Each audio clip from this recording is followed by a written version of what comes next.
Hello बच्चों। तो आपने फर्स्ट इसका लेक्चर देख लिया होगा किसका, मेटल और नॉन मेटल का। वहां पे हमने फिजिकल प्रॉपर्टी मेटल और नॉन मेटल की डिस्कस कर ली थी, केमिकल प्रॉपर्टी डिस्कस कर ली थी किसकी, मेटल की।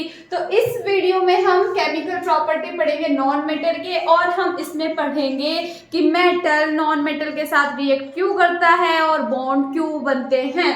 तो सबसे पहले हम केमिकल प्रॉपर्टी पढ़ते हैं नॉन मेटल की। तो नॉन मेटल जनरली होते क्या है, नॉन मेटल होते हैं कि जो अपने आप को स्टेबल करने के लिए इलेक्ट्रॉन को गेन करते हैं, मतलब उधार लेते हैं ये इलेक्ट्रॉन। जब ये उधार लेते हैं इलेक्ट्रॉन, इसलिए इन पे क्या आता है, नेगेटिव। मतलब उधार ले लिया तो नेगेटिव काम किया, तो इसलिए इस पर आता है नेगेटिव। नेगेटिव को बोलते हैं आयन। तो नॉन मेटल वो होते हैं जो कि इलेक्ट्रॉन को गेन करते हैं और क्या फॉर्म करते हैं, आयन। फिजिकल प्रॉपर्टी आप पहले पढ़ चुके हैं, non malleable, non ductile, non sonorous, non lustrous. तो फिजिकल प्रॉपर्टी आपको पता होगी, फर्स्ट वीडियो जरूर देखो तब इस पर आओ। उसके बाद केमिकल प्रॉपर्टी, एक तो ये गाने बज रहा, चलो कोई नहीं। अब नॉन मेटल ऑक्सीजन के साथ जब रिएक्ट करता है तो नॉन मेटल ऑक्साइड बनाता है, और नॉन मेटल ऑक्साइड इसमें क्या होते हैं, एसिडिक ऑक्साइड और neutral oxide.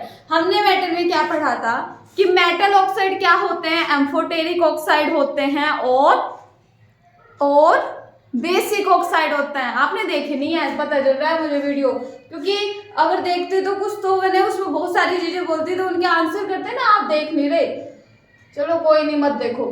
Non metal oxygen के साथ रिएक्ट करता है तो नॉन मेटल ऑक्साइड बनाता है, और ये क्या होता है, एसिडिक ऑक्साइड और न्यूट्रल ऑक्साइड। तो एसिडिक ऑक्साइड आपको पता है, एसिडिक ऑक्साइड क्या करेंगे, ब्लू लिटमस को रेड में चेंज कर देंगे। ओके, अब जो ये एसिडिक ऑक्साइड होते हैं, जब ये पानी में डलते हैं तो ये एसिड फॉर्म करते हैं। ये प्रॉपर्टी है, प्रॉपर्टी से ही रिएक्शन हो जाएगी। तो नॉन मेटल में क्या याद रखना है कि नॉन मेटल जब ऑक्सीजन के साथ रिएक्शन करते हैं नॉन मेटल ऑक्साइड बनता है, और वो जो नॉन मेटल ऑक्साइड होता है वो एसिडिक ऑक्साइड होता है और न्यूट्रल ऑक्साइड होता है। ठीक, और एसिडिक ऑक्साइड जब वाटर के अंदर डिसॉल्व होता है तो एसिड फॉर्म करता है। तो हमने ले लिया कार्बन, सल्फर और फॉस्फोरस, हमने नॉन मेटल ले लिए। ऑक्सीजन से रिएक्ट कराई तो क्या बनेगा, नॉन मेटल। नॉन मेटल कौन है, सी ओ लिख दिया। 2 किसकी वजह से आता है, वैलेंसी की वजह से, क्योंकि हमारी इसकी वैलेंसी क्या होती है, 4, इसकी क्या होती है 2, 4 इधर गया 2 इधर गया, तो क्या आ जाएगा 2 और 4, तो 2 जा 4, तो इसलिए आया है ये CO2। समझ गए ना, वैलेंसी से होता है, और ये पता होगा आपको। और जब ये CO2 को हम वाटर में डालते हैं तो कार्बोनिक एसिड बनता है। जब इस सल्फर की ऑक्सीजन के साथ रिएक्ट, तो नॉन मेटल कौन, सल्फर, ऑक्सीजन लिख दिया। सेम इसमें भी क्या बनता है, SO2। क्यों बना, वैलेंसी के अकॉर्डिंग। SO2 को हम किस में डालते हैं, वाटर के अंदर डालते हैं, तो क्या बनता है, सल्फ्यूरस एसिड। इसका नाम है क्या, सल्फ्यूरस, सल्फ्यूरस एसिड। कभी से सल्फ्यूरिक एसिड बोल दो। सल्फ्यूरिक एसिड होता है H2SO4। ये हमारा वीक है, ये स्ट्रॉन्ग है, पता होगी आपको ये बात। ऐसे फास्फोरस की जब ऑक्सीजन से रिएक्शन कराते हैं तो P2O5 बनता है, phosphorus pentoxide. Phosphorus pentoxide, phosphorus pentoxide है ये। क्यों आया, क्यों बना ये 2, यहाँ 5, वैलेंसी की वजह से। ओके, तो अब इसको वाटर के अंदर डालते हैं तो ये कौन सा एसिड बनाता है, फोस्फोरिक एसिड। कौन सा एसिड बनाता है, फोस्फोरिक एसिड। ठीक है, तो आपको पता चल गया नॉन मेटल में क्या होता है कि नॉन मेटल ऑक्सीजन के साथ रिएक्शन करता है, नॉन मेटल ऑक्साइड बनाता है, एसिडिक ऑक्साइड बनाता है, न्यूट्रल ऑक्साइड बनाता है। अब ये तो समझ लिया एसिडिक ऑक्साइड कौन कौन से होते हैं, CO2, SO2 और P2O5। ये तुम्हारे कौन से होते हैं, एसिडिक ऑक्साइड। न्यूट्रल ऑक्साइड कौन से होते हैं, ये carbon monoxide, water, nitrogen monoxide, nitrogen dioxide. MCQ question में ये पूछे गए हैं कि इनमें से एसिडिक ऑक्साइड कौन सा है, न्यूट्रल ऑक्साइड कौन सा है, तो आप बता दोगे ना, बता दोगे। ठीक है, तो ये पढ़ लेना कि ये फर्स्ट प्रॉपर्टी है नॉन मेटल की। अब इसमें कुछ ज्यादा है नहीं, अभी बताऊंगी आपको। ये स्क्रीनशॉट ले लेना इसका। और सल्फर का कैसा कलर होता है, येलो सॉलिड होता है, याद रखनी है ये बात। सल्फर और जो ये होता है ना SO2 की जो स्मेल होती है ना, पंजेंट गैस होती है, मतलब बहुत गंदी सी, छी, बहुत गंदी सी स्मेल होती है। तो SO2 की स्मेल कैसी होती है? Pungent smell. तो आप ये याद रखना क्वेश्चन कैसे बनेंगे कि न्यूट्रल ऑक्साइड कौन सा है और एसिड कैसे बनता है।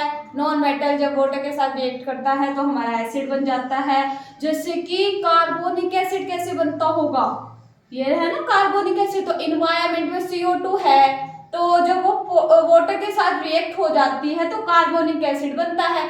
रेन होती है इन्वायरमेंट में, रेन में क्या है? पानी, HO2, और CO2 इन्वायरमेंट में है, वो आपस में जुड़ गए, रिएक्शन हो गई, तो क्या बन गया हमारा? Carbonic acid.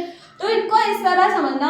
ऐसे भी बोला जाए कि ये पंजेंट स्मेल है, एक पंजेंट स्मेल है, तो उससे आप क्या समझोगे? वो SO2 है, ठीक है। CO2 के बारे में तो मैंने आपको बहुत बार बताया है कि इफरवेरेंस प्रोड्यूस करता है, लाइम वाटर को मिल्की करता है और एक्सटिंग्विश करता है बर्निंग फायर को।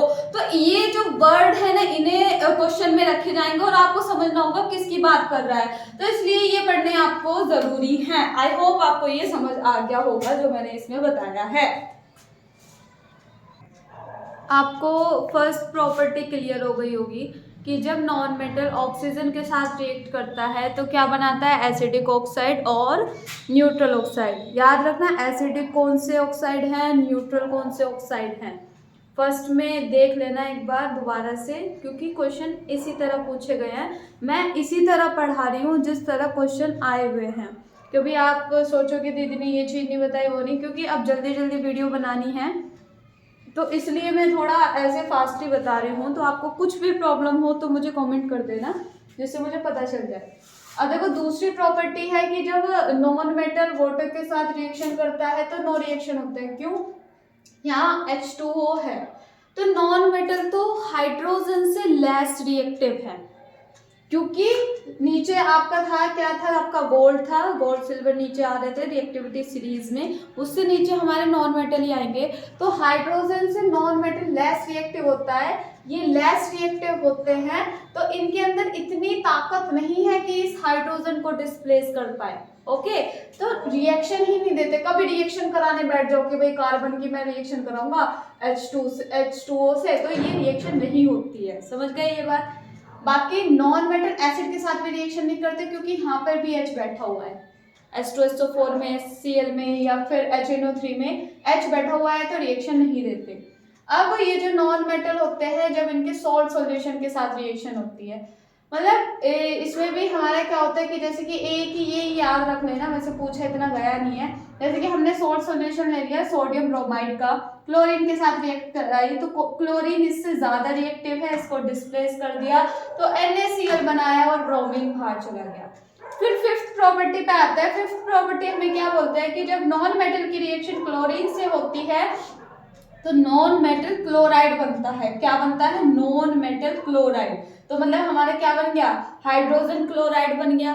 ठीक है, अब ये एसिड नहीं है, यहाँ पर ये गैस है, क्योंकि ये दोनों गैस ही हैं। ठीक है, तो ये कोवेलेंट क्लोराइड बना। कोवेलेंट क्लोराइड मींस मतलब जो शेयरिंग करते हो इलेक्ट्रॉन की, जो इलेक्ट्रॉन को ट्रांसफर नहीं करते। इससे नेक्स्ट टॉपिक आ रहा है ये कोवेलेंट और आयोनिक वाला, तो आप इस चीज को समझो अच्छी तरह कि देखो जब नॉन मेटल और आपको नॉन मेटल दिखे तो उनके बीच में जो बॉन्ड होगा वो कोवेलेंट ही होगा, या वो कोवेलेंट क्लोराइड होंगे या कोवेलेंट हाइड्राइड होंगे, दोनों ये नॉन मेटल होने चाहिए। तो जब भी हाइड्रोजन क्लोरीन के साथ रिएक्ट करता है तो क्लोराइड बनाते हैं, और क्लोराइड किस नेचर के होते हैं? कोवेलेंट नेचर के होते हैं। सेम इसकी सिक्स प्रॉपर्टी है क्या कि जब नॉन मेटल हाइड्रोजन के साथ रिएक्ट करता है तो नॉन मेटल हाइड्राइड बनता है, और ये जो नॉन मेटल हाइड्राइड है ये भी क्या होते हैं? कोवेलेंट होते हैं। ठीक है, अब हमने नॉन मेटल ले लिया क्या? हाइड्रोजन। दूसरा नॉन मेटल क्या लिया है हमने? सल्फर। जब हमने इनकी रिएक्शन कराई तो क्या बना? Hydrogen sulphide gas. और क्वेश्चन में ऐसे पूछी गई है कि ऐसी कौन सी गैस है कि जिसमें से रोटन एग जैसी स्मेल आती है, तो वो है हाइड्रोजन सल्फाइड गैस। लिख लेना अपने आप, मैं बोल रही हूँ। हाइड्रोजन सल्फाइड गैस एक पॉइजनस गैस है जिससे रोटन एग जैसी स्मेल आती है। ठीक, ऐसे ही ये जब नाइट्रोजन हाइड्रोजन के साथ रिएक्ट करता है आयरन की प्रेजेंस में, आयरन इसमें कैटलिस्ट होता है, तो अमोनिया बनता है। तो ये वाली भी रिएक्शन हमारी, ये जो अमोनिया बना है ये कोवेलेंट हाइड्राइड है, मतलब अमोनिया बना होगा किससे, इलेक्ट्रॉन की शेयरिंग करके। ये आयंस प्रोड्यूस नहीं करते, ठीक है, आयंस प्रोड्यूस नहीं करते तो मूवमेंट नहीं होता आयन का, आयन का मूवमेंट नहीं होता है तो ये भी इलेक्ट्रिसिटी कंडक्ट नहीं करेंगे। कौन कौन, ये क्लोराइड, कोवेलेंट क्लोराइड, और कौन, ये कोवेलेंट हाइड्राइड। तो नॉन मेटल में सिर्फ इतनी ही प्रॉपर्टीज थी। आई होप आपको ये समझ आ गई होगी। अगर आपको कुछ भी कंफ्यूजन हो तो पूछ लेना। यहाँ से क्वेश्चन इस तरह से बने हुए हैं कि बताओ एसिडिक ऑक्साइड कौन सा है, इनमें से न्यूट्रल ऑक्साइड कौन सा है, या फिर ये जब इसके साथ रिएक्ट करेगा तो क्या बनेगा। तो आपका सिलेबस से बाहर तो कुछ नहीं आने का, जो भी आपके सिलेबस में था मैंने ये सब बता दिया। ये याद रखने की चीज है, जैसे कि मैं बार बार गैस के, जैसे क्लोरीन गैस का बताया था, वो क्लींजिंग एजेंट होता है और डिसइंफेक्टेंट है ना, वो जम्स को किल करता है। ऐसे CO2 का बताया था, एक्सटिंग्विश करता है। तो मैं ऐसे ऐसे बता रही हूँ, जिसको बता रही हूँ उसको आप पकड़ो चीज को कि क्या बताने की कोशिश कर रही हो। जैसे हाइड्रोजन सल्फाइड गैस का उसने पूछा कि रोटन गैस जैसे स्मेल किसमें आती है, तो उसका आंसर आप दोगे हाइड्रोजन सल्फाइड गैस। और अमोनिया कैसे बनता है बताई दोगे, नाइट्रोजन और हाइड्रोजन के मिलने से बन रहा होगा, ठीक है। और ये जो नॉन मेटल हाइड्राइड होता है कोवेलेंट, कोवेलेंट जहां भी आए तो नॉन मेटल के बीच में जो बनेगा बॉन्ड वो कोवेलेंट होगा। तो ये सारी हमने पढ़ ली नॉन मेटल की प्रॉपर्टीज, फर्स्ट प्रॉपर्टी पढ़ ली और बाकी की यहाँ पे पढ़ ली। अब हमें क्या पढ़ना है कि बॉन्ड कैसे बनता है, तो नेक्स्ट में हम ये पढ़ने वाले हैं। अब हमने केमिकल्स प्रॉपर्टी पढ़ ली नॉन मेटल की भी। अब हम इसके यूजेस पढ़ते हैं, मेटल के यूज और नॉन मेटल के भी यूज।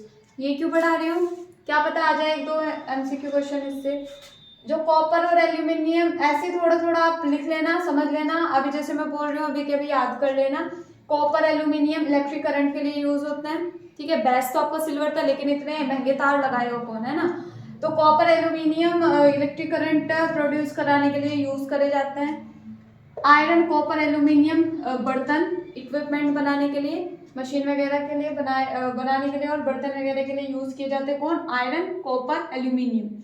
जो ये आयरन होता है ये कैटलिस्ट की तरह काम करता है, जो अभी मैंने बताया था ना कि नॉन मेटल हाइड्रोजन के साथ रिएक्ट करके नॉन मेटल हाइड्राइड बनाते हैं और वो कोवेलेंट नेचर के होते हैं। तो ये जो अमोनिया जब बनता है ना, तो इसमें हमें Fe हमें कैटलिस्ट लेना होता है। कैटलिस्ट क्या होता है कि जो रिएक्शन को तेज कर देता है। तो जब ये जो नाइट्रोजन है हाइड्रोजन के साथ रिएक्शन करता है तो अमोनिया बनता है।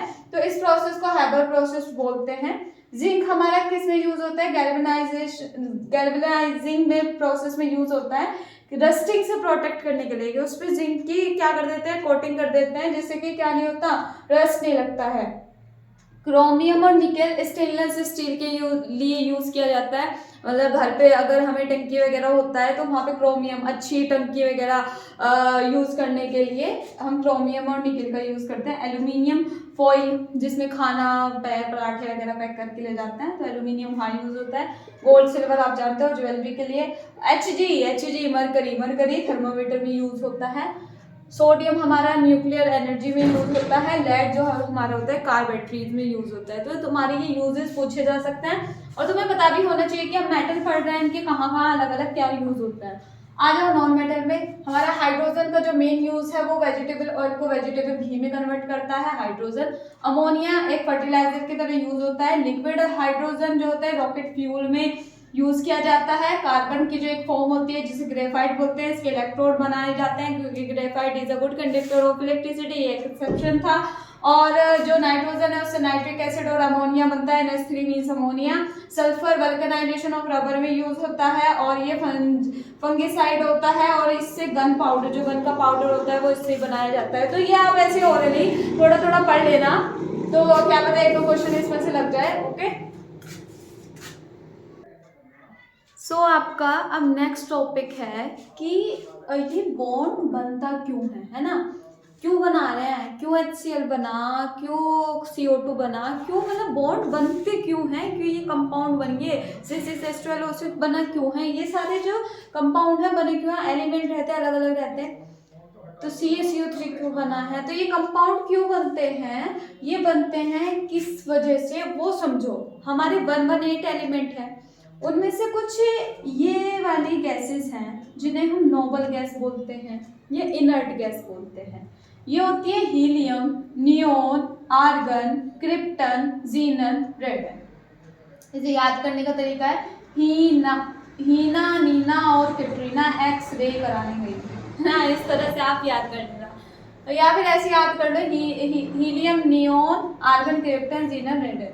तो जब इनका कॉन्फ़िगरेशन देखा गया, एटॉमिक नंबर, आपको एटॉमिक नंबर पता होगा, मैं सोच लूं या ना सोचूं पता नहीं, तुम्हें पता, जैसे कि एटम होता है, एटम सबसे छोटी यूनिट है किसकी, पूरे यूनिवर्स की सबसे छोटी यूनिट एटम होती है।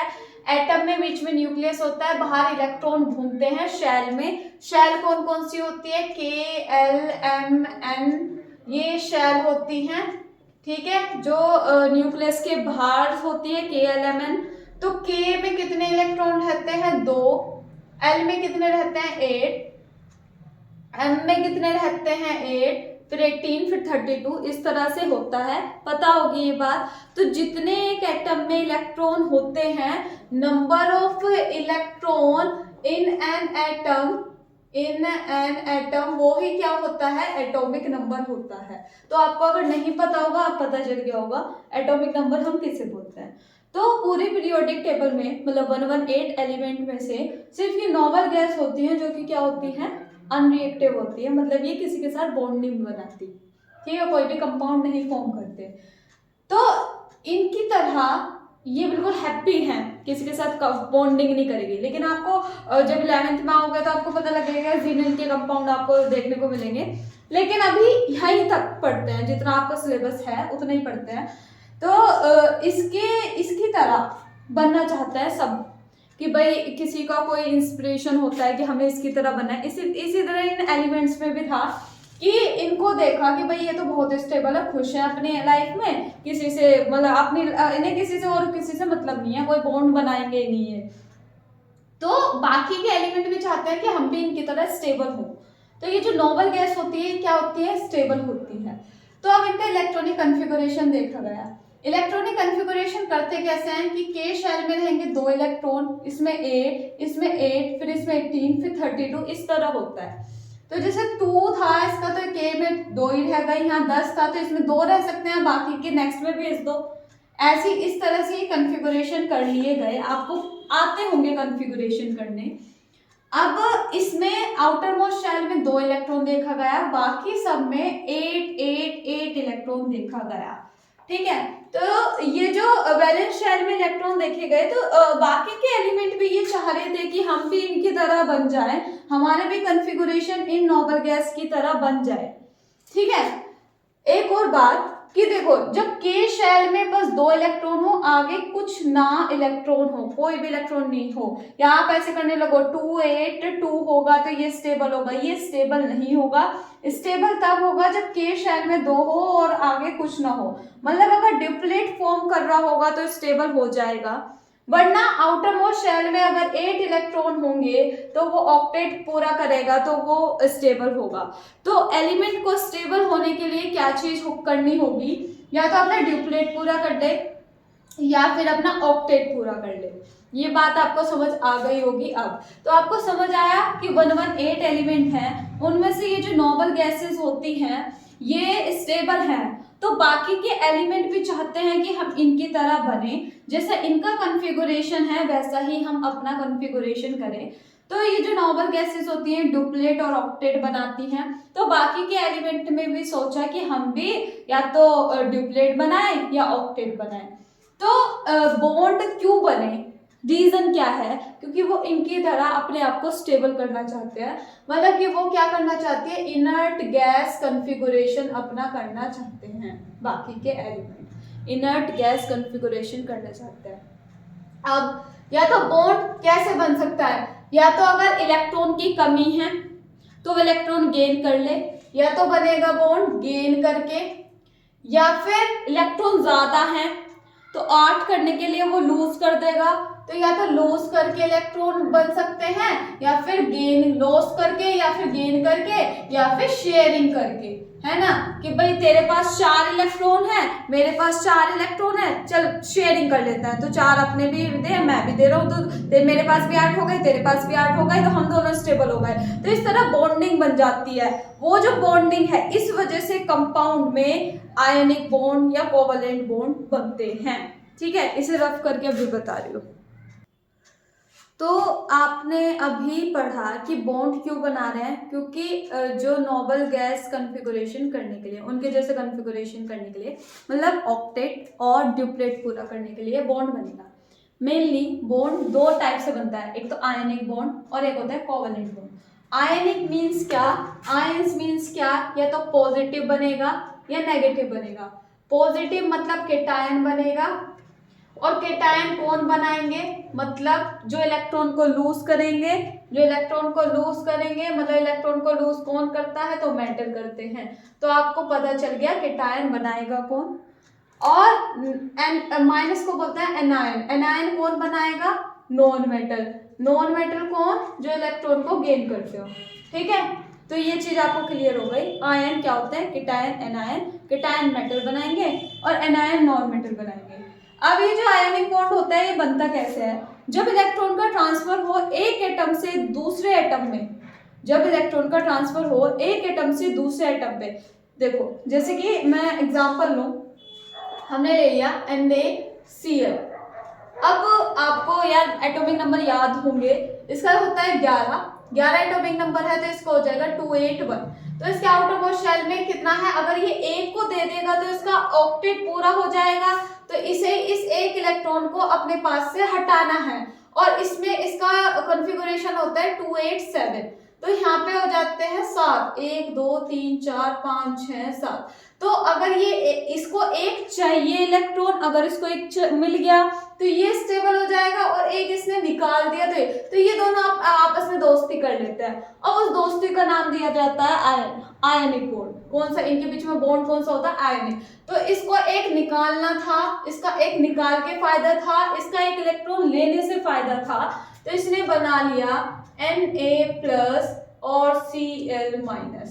ठीक है, इसको एक इलेक्ट्रॉन लूज करना था, तो आपको पता है मेटल है तो इसने बनाया प्लस। अगर यहाँ 2 इलेक्ट्रॉन होते, तो 2 इलेक्ट्रॉन होते, 2 लूज करते हैं तो क्या आते, 2 प्लस आते। ठीक है, 2 इलेक्ट्रॉन कोई ले रहा होगा तो 2 माइनस आते हैं। तो इस तरह से आयनिक बॉन्ड बनता है। एक ट्रिक है कि आपको जल्दी से पहचानना हो कि आयनिक बॉन्ड किसके बीच में बनेगा, तो मेटल और नॉन मेटल के बीच में क्या बनता है, आयनिक बॉन्ड बनता है। किसके बीच में, मेटल और नॉन मेटल के। अब इतना तो आपको पता ही चल गया होगा ये चैप्टर चलते चलते कि मेटल में जिंक, एल्यूमिनियम ऐसे आएंगे, और नॉन मेटल में कौन कौन आएंगे, केमिकल प्रॉपर्टी पढ़ के आए हो, इतना आइडिया लग गया होगा। तो जब भी आपको देखो इसमें देखो सोडियम क्लोराइड है, ये मेटल ये नॉन मेटल, कौन सा बॉन्ड, आयनिक बॉन्ड। ये मेटल ये नॉन मेटल, कौन सा bond, ionic bond. Metal non metal, कौन सा बॉन्ड, आयनिक बॉन्ड। मतलब कि अगर मेटल और नॉन मेटल आपको दिखे साथ में, तो उनके अंदर कौन सा बॉन्ड होगा, आयनिक बॉन्ड होगा। कैल्शियम क्लोराइड के लिए ये मेटल नॉन मेटल। तो आप ये चीजें मुझे लग रहा है समझ गए होंगे। ठीक है, अब आते हैं नॉन मेटल वाली प्रॉपर्टी पे, मतलब कि कोवलेंट बॉन्ड कौन से होता है। जब इन्हें भी अपना ऑक्टेट पूरा करना है, पूरा अपना ऑक्टेट पूरा करेंगे, तो ये क्या कर लेते हैं, शेयरिंग कर लेते हैं, किसकी, इलेक्ट्रॉन्स की। अगर इन्होंने इलेक्ट्रॉन की शेयरिंग कर ली, जैसे कि हम H2 की बात करें, मैंने लिखा H और एक और H, इसके आउटर मोस्ट शेल में एक इलेक्ट्रॉन है तो मैंने एक बना दिया, बाहर वाली शेल में इलेक्ट्रॉन लेना है, दूसरी शेल में भी एक इलेक्ट्रॉन है तो दूसरा ले लिया। जब अब ये कहेगा भाई तेरे पास भी एक है, मेरे पास भी एक है, चल शेयरिंग कर लेते हैं, ड्यूप्लेट पूरा हो जाएगा, नोबल गैस जैसे हो जाएंगे, स्टेबल हो जाएंगे। तो ये क्या कर लेते हैं, आपस में शेयरिंग कर लेते हैं। जब ये शेयरिंग, एक पेयर की शेयरिंग हो रही होती है तो एक सिंगल बॉन्ड है इसके में, अगर 2 पेयर की शेयरिंग होती है तो डबल बॉन्ड आता है, 3 पेयर की शेयरिंग हो रही होती है तो ट्रिपल बॉन्ड आता है।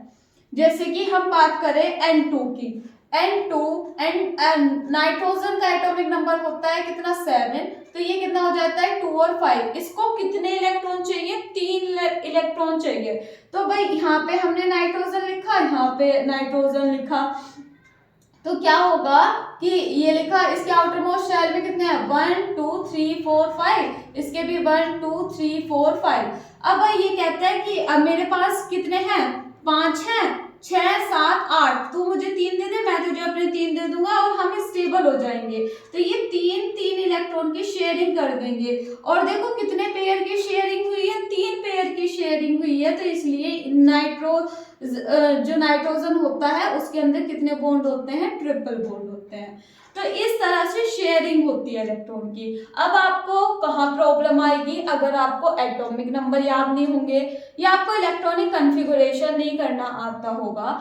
तो अगर आपको ये चीज नहीं करनी आती तो आपसे ये चीज होगी भी। तो अब लास्ट टाइम चल रहा है तो इतनी चीज तो आपको पता भी होगी। अगर आपको सच में नहीं आता तो मुझे बता देना, मैं एक शॉर्ट वीडियो इसकी बना दूंगी। लेकिन अभी रात हो रही है और टाइम ज्यादा हो रहा है तो वीडियो शॉर्ट ही, मतलब ज्यादा बड़ी नहीं कर सकती मैं। तो इसलिए अगर आपको ये कॉन्फ़िगरेशन कि इसके लास्ट में ये कितने हम डॉट लगाते हैं, इलेक्ट्रॉन डॉट रिप्रेजेंटेशन क्या होता है, अगर ये चीज आपको नहीं पता तो मुझे बताना। वैसे इसमें मेन क्या था कि हमें आयनिक बॉन्ड समझना और कोवेलेंट बॉन्ड समझना। आयनिक बॉन्ड कब बनेगा, जब दो आपको कंपाउंड मिले और एक उसमें मेटल हो एक नॉन मेटल हो, समझ जाना ये आयनिक बॉन्ड बनेगा। क्वेश्चन एमसीक्यू में इस तरह से पूछे गए हैं। कोवेलेंट बॉन्ड किसमें बनेगा, जिसमें क्या हो, दोनों क्या हो, नॉन मेटल हो, तो उसके अंदर क्या बनेगा, कोवेलेंट बॉन्ड। कोवेलेंट में इलेक्ट्रॉन की शेयरिंग होती है, आयनिक में ट्रांसफर होता है एक इलेक्ट्रॉन का। क्यों कर रहे हैं, बॉन्ड बन क्यों रहा है, क्योंकि इन्हें इनर्ट गैस कॉन्फ़िगरेशन अपना करना है। तो आई होप आपको ये सारा कॉन्सेप्ट समझ आ गया होगा। जो आपको चीज नहीं समझ आई होगी तो वो उसके लिए मैं बोल रही हूँ, मुझे बता देना, और बताओगे तब आप देखोगे, पता नहीं कब देखोगे। अब इसके बाद इनके क्या होते हैं, आयनिक कंपाउंड और कोवेलेंट कंपाउंड के क्या है प्रॉपर्टीज हैं, वो और पढ़ने हैं अब आपको। तो ये आपके क्लियर हो गया होगा। अब नेक्स्ट टॉपिक पे चलते हैं। सो आपके लास्ट टॉपिक बचा है कि इनके प्रॉपर्टीज क्या होती हैं, ionic compound and covalent compound की। आपको ये तो पता लग गया आयनिक कंपाउंड कौन से होते हैं और कोवेलेंट कंपाउंड कौन से होते हैं। आप देख के पहचान लोगे, जब मेटल और नॉन मेटल साथ में हो तो वो आयनिक होंगे, और जो नॉन मेटल साथ में हो तो वो कोवेलेंट होंगे। तो जो आयनिक कंपाउंड होते हैं वो क्रिस्टलाइन होते हैं, क्रिस्टलाइन सॉलिड होते हैं। ये हमारे गैस भी होते हैं, लिक्विड भी होते हैं, और कुछ इसमें सॉलिड होते हैं। ठीक है, इनका आयनिक कंपाउंड का जो मेल्टिंग एंड बॉइलिंग पॉइंट होता है वो जनरली हाई होता है। क्यों हाई होता है, कि इनके बीच में ना अट्रैक्शन बहुत ज्यादा होता है आयनिक कंपाउंड। तो उस अट्रैक्शन को तोड़ने के लिए, इनके फोर्स ऑफ अट्रैक्शन को तोड़ने के लिए ज्यादा हीट देनी होती है, इसलिए इनका मेल्टिंग एंड बॉइलिंग पॉइंट क्या होता है, ज्यादा होता है। ये नॉन वॉलेटाइल होते हैं, मींस ये वेपर में चेंज नहीं होंगे। जो वेपर में चेंज हो जाते हैं उन्हें हम वॉलेटाइल बोलते हैं। ये नॉन वॉलेटाइल है, इसका क्या मतलब है, ये वेपर में चेंज नहीं होंगे, वेपर में चेंज नहीं होंगे, भाप बन के नहीं उड़ेंगे। ठीक, समझ गए ना, ये नॉन वॉलेटाइल होते हैं। ये इलेक्ट्रिसिटी को कंडक्ट करते हैं जब इन्हें वाटर में डाला जाता है। इलेक्ट्रिसिटी कंडक्ट क्यों होती है, कि जब वो आयंस टूटे, आयंस का मूवमेंट हो, तभी इलेक्ट्रिसिटी प्रोड्यूस होती है। तो इसमें आपको पता है आयनिक कंपाउंड में आयंस ही होते हैं, ions positive and negative, cation and anion. तो ये जब इन्हें हम या तो वाटर में डिसॉल्व करें या फिर मोल्टन स्टेट में, क्वेश्चन घुमा सकता है, अगर उसने मोल्टन और वाटर नहीं लिखा तब मत कर देना, क्योंकि तब तो वो सॉलिड है तो सॉलिड स्टेट में उसके आयंस मूव नहीं करते। जब वो वाटर में जाएगा या फिर वो मेल्ट होगा तभी आयंस क्या करेंगे, मूव करेंगे और इलेक्ट्रिसिटी कंडक्ट होगी। तो यहाँ से क्वेश्चन बने हुए हैं, ध्यान से समझ लेना इसको।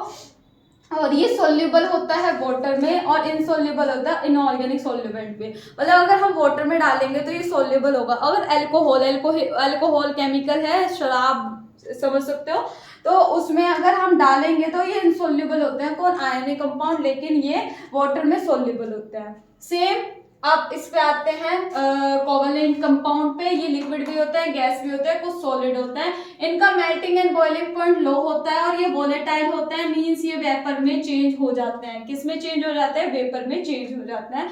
ये इलेक्ट्रिसिटी कंडक्ट नहीं करते क्योंकि आयन से नहीं बनता, तो इलेक्ट्रिसिटी क्या कंडक्ट करेंगे?